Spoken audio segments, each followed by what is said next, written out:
Hi, welcome to this episode of Great Practice, Great Life. And part of my great life is a gentleman who's influenced my great practice as well. And that's Vinnie Bonazzoli, who's joining me as a guest today. Long-term friend, long-term collaborator. Vinnie, welcome to the podcast. Steve, thanks for having me. Really happy to be here. It's great to have you here. And once again, happy birthday. I know we just flipped the odometer. And for a 30-year-old guy, you've done quite a lot. You know, I can't believe you're just 30 at this point in your career. Between the books you've written, the practice you built, it's hard to believe. But I trust you, even though you're all Italian. You know, you go by Vinnie Bonazzoli. I trust you when you tell me you're only 30. So I'm believing you, man. I'm just believing. That's a story. That's my story, and I'm sticking to it, Steve. I like it. I love it. So I brought you on this podcast to talk about something that most lawyers want to burn you at the stake for. And we'll get to your premise in a moment. But I've really asked you to come on the podcast to talk to me about places that lawyers can build recurring revenue in their practice based on stuff that they're currently giving away for free, which is a pretty crazy statement. Now, is this all, first off, is that a true statement? Do you believe that's to be absolutely a true statement? Absolutely a true statement, Steve. Training lawyers now in this area for, God, going on 18 years. Absolutely. But I hear lawyers all the time saying, well, you don't understand. I do family law. You don't understand. I do criminal law. You don't understand. I do immigration law. You don't understand. I do this. I do that. I do that. You don't understand. What's your response to that? My response is that almost every practice area, you can actually find a place where you're giving away things for free, providing a tremendous value and tremendous service. So it cuts across family law, real estate, any regulatory-based practice that you have this, reoccurring filing requirements, or even employment laws. I think be super for employment lawyers. So there's a number of areas. I've talked to a lot of my colleagues in these areas, and they scratch their head. And I think that the dynamic is, what are you giving away for free? What things come up constantly that our client sees a tremendous value that you're not being compensated for? And that's the disconnect sometimes, Steve. What do you mean? What do you mean? So what I mean is,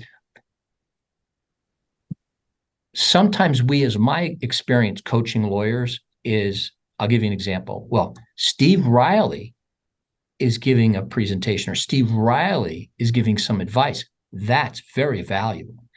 But it's just me giving 2 or 3 minutes. It's not as valuable. A lot of times I see the lawyers don't see their advice, their offhanded comments to clients, or their things that they just do in their sleep as valuable. And the clients reply back saying, that was unbelievably valuable to me. Sometimes, hey, send me a bill. And the response from the lawyer is, I only spent a minute or two. And that's where the disconnect is. So it's common, I guess, in a lot of the lawyers we know. A lot of lawyers, I get the reputation of being obnoxious or being greedy. I find estate planning, most of the lawyers I know, it's actually the opposite. They don't want to be that. They don't want to be that greedy lawyer. So they actually cut their bills, give things away for free, try to make sure that the client gets tremendous value, and they suffer.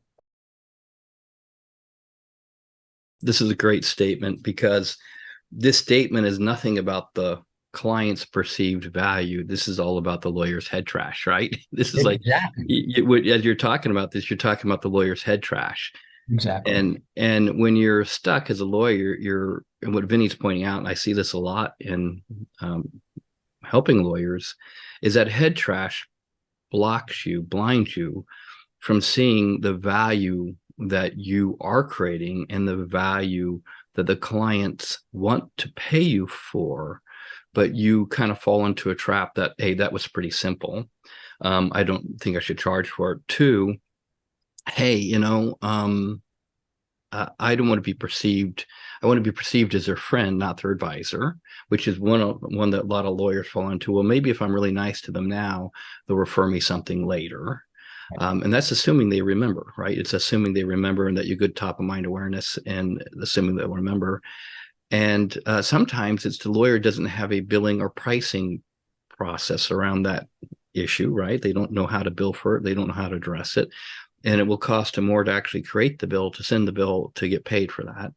And then if they do it 2 months later, then the client's upset because the client doesn't remember the conversation. He can pop it in the email right then. The client will remember it, pay for it. But if you wait 30 days to send the client the bill, that wonderful experience they had getting that great advice is now what? Decayed. It's decaying quickly. By the time they go 1 hour later, it's probably decayed.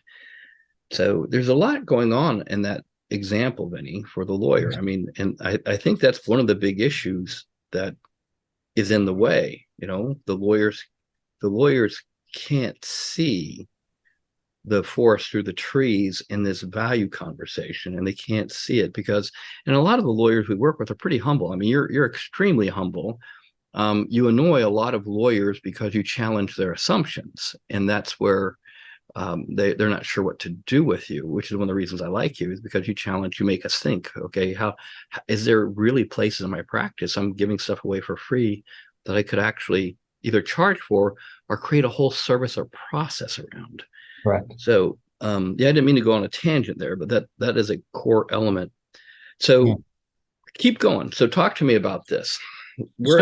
How else would you talk to a lawyer about this? No, but that's the number one reason. I probably have spoken or presented to thousands of professionals and lawyers, and say, what's the question you get? Every question might be phrased a little different, but it's based on, how do I show the value?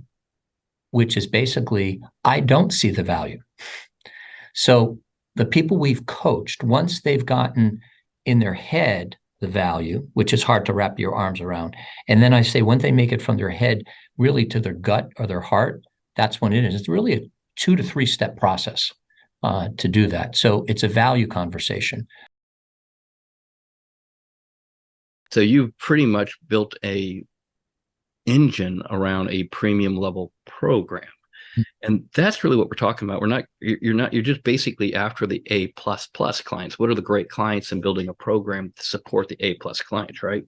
Correct. That's, yeah. So what are your thoughts about that? I mean, so, and we evolved, Steve, because I can actually tell the people who are on our program for when we started, a lot of them are they're all nice people. That's number one.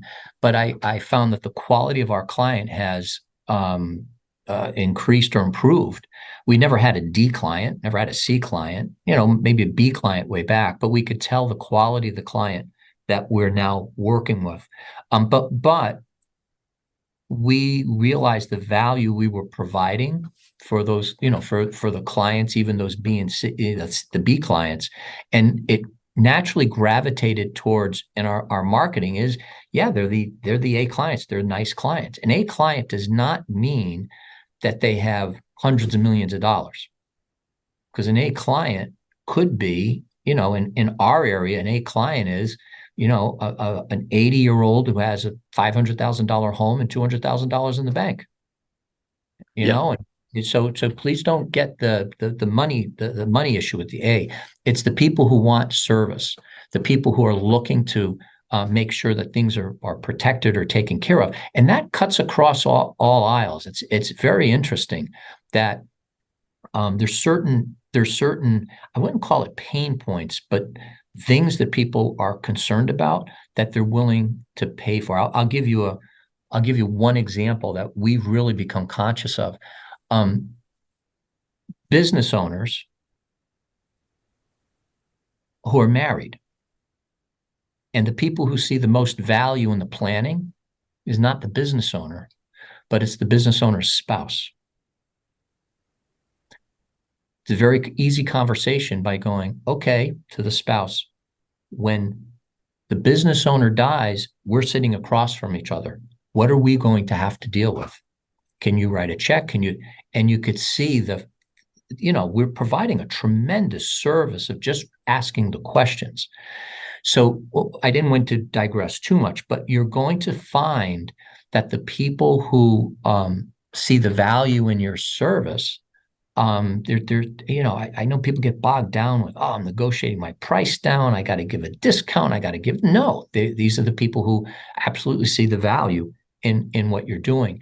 And the more you see the value and can communicate it in a way that they can discover it, I think it's going to be. I've just seen this over the last 17 years. We've trained attorneys who now have 500 plus people on that recurring revenue that they've actually taken the model of what we're giving away for free and being able to deliver it in a package to the client, which they've and it's a win-win for everybody.